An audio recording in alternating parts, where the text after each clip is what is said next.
या देवी सर्वभूतेषु माँ चंद्रघंटा रूपेण संस्थिता नमः तस्यै नमः तस्यै नमः तस्यै नमो नमः।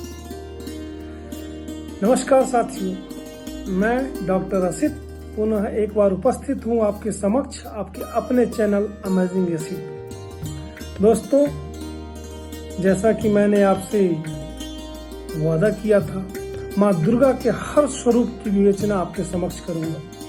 आज मैं बात करने जा रहा हूँ नव दुर्गा के तीसरे स्वरूप माँ चंद्रघंटा के बारे में। जी हाँ दोस्तों, माँ चंद्रघंटा जिनकी पूजा नव दुर्गा के तीसरे दिवस में की जाती है। चंद्रघंटा यानी जिसके सर पे घंटी के आकार का चंद्र है, यानी आधा चंद्रमा। माँ चंद्रघंटा की आंख, तीसरी आंख हमेशा ही खुली रहती है, जो कि बुराई के खिलाफ उनकी लड़ाई का एक सतत संदेश देती है, और इसीलिए उन्हें चंद्रखंडा, वृक्ष वाहिनी और चंद्रिका के नाम से भी जाना जाता है। माँ चंद्रघंटा अपनी कृपा, बहादुरी और साहस के द्वारा लोगों को पुरस्कृत करती है, और वो अपनी कृपा से अपने भक्तों के सभी पापों को, शारीरिक कष्टों को, सभी बाधाओं को क्षण भर में यूं ही हर लेती है। अगर मैं माँ चंद्रघंटा की बात करूं तो बाकी जो दुर्गा के पहले दो स्वरूप जिनके बारे में मैंने बात की थी, उनसे अलग इनके पास 10 हाथ हैं। इनके हाथों में, 2 हाथों में त्रिशूल, 2 हाथों में गदा, धनुष, बाण, तलवार, कमल का फूल, एक कमंडल, एक हाथ इनकी अक्षय मुद्रा, अभय मुद्रा में, और अपना वाहन क्या इन्होंने दिया यहाँ पर, भेड़िया। जी हाँ दोस्तों, बहुत कम लोगों को पता है कि माँ चंद्रघंटा का वाहन भेड़िया है, जो कि बहादुरी और साहस का प्रतिनिधित्व करता है। साथ में माँ चंद्रघंटा अपने माथे पर एक घंटी के आकार की चंद्रमा को पहनती हैं, और उनके चेहरे पे, जैसा मैंने बताया कि अर्धनारीश्वर वाले भगवान शिव को याद करे, एक तीसरी आंख भी है। दोस्तों, माँ चंद्रघंटा का स्वरूप सुनहला या पीला है, इसलिए माँ चंद्रघंटा की पूजा करने वाले सभी लोगों को आज के दिन पीला वस्त्र धारण करना चाहिए और उन्हें पीले पुष्प अर्पण करना चाहिए। अब आते हैं उस विषय पे कि माँ दुर्गा का नाम चंद्रघंटा कैसे पड़ा और क्या है इसके पीछे की कहानी। दोस्तों, कल तक मैंने बात की थी माँ ब्रह्मचारिणी में आपसे। माँ दुर्गा, माँ पार्वती, माँ हिमावती, आदि शक्ति, इनकी शादी हो जाती है भगवान श्री शंकर से। अब माता पार्वती भगवान श्री शंकर के यहाँ कैलाश में आ गई है। अब भोले बाबा तो अपने भोले हैं, आपको बहुत बेहतरीन तरीके से पता है। जाला लगा हुआ है, कूड़ा कचरा फैला हुआ है, जिस गुफा में वो ध्यान मग्न रहते हैं, बहुत सारी गंदगी पड़ी हुई है। अब आते ही माता शुरू हो जाती है सफाई करना, नंदी के साथ मिलके लगना, जितने भी शिवगण हैं उनके साथ कैलाश पर्वत को एक अच्छे तरीके से बसाने की। और जहां एक तरफ ये सब हो रहा था, वहीं पे एक तारकासुर नाम का एक राक्षस, उसने ब्रह्मांड में अपनी जड़ें जमा ली। अगर देखा जाए तो तारकासुर को यह वरदान मिला था कि वो सिर्फ और सिर्फ शिव और पार्वती से होने वाले उनके जैविक पुत्र के द्वारा ही मारा जाएगा। अभी तक वो निश्चिंत था कि भगवान शंकर की शादी नहीं हुई थी, लेकिन अब उसके दिमाग की घंटी बजने लगी। भगवान शंकर की शादी हुई, माता पार्वती उनके यहाँ आ भी गई और कैलाश पर्वत में निवास करने लगी। उनको तंग करने के लिए, उनकी जिंदगी में कोहराम मचाने के लिए उसने एक जटकासुर नाम के चमगादड़ राक्षस को उनके यहाँ भेजा। अब जटकासुर राक्षस जब आया तो भगवान कैलाश पर्वत पे, भगवान शिव की बात कर रहा हूँ, कैलाश पर्वत पे वो अपनी आराधना में, अपने तप में लीन थे। बचा कौन? शिवगण और माता पार्वती। अब चमगादड़ सेना ने क्या किया, अपने पंख फैला करके पूरे आसमान को उसने ढक दिया, और ढकने के साथ ही पूरे कैलाश के चारों तरफ अंधेरा छा गया। अब उस अंधेरे के नीचे उन दुष्ट चमगादड़ों ने एक एक करके शिवगणों के ऊपर आक्रमण शुरू कर दिया और आक्रमण के साथ कैलाश के क्षेत्र को नष्ट करना भी शुरू कर दिया। अब माता पार्वती एक तरह से देखे तो नई नवेली दुल्हन, उनको काफी भयभीत भी हुई, क्रोध भी आया, भाग करके आई रोती रोती शंकर जी के पास। अब शंकर जी तो अपने भोले बाबा तप में रमे हुए थे।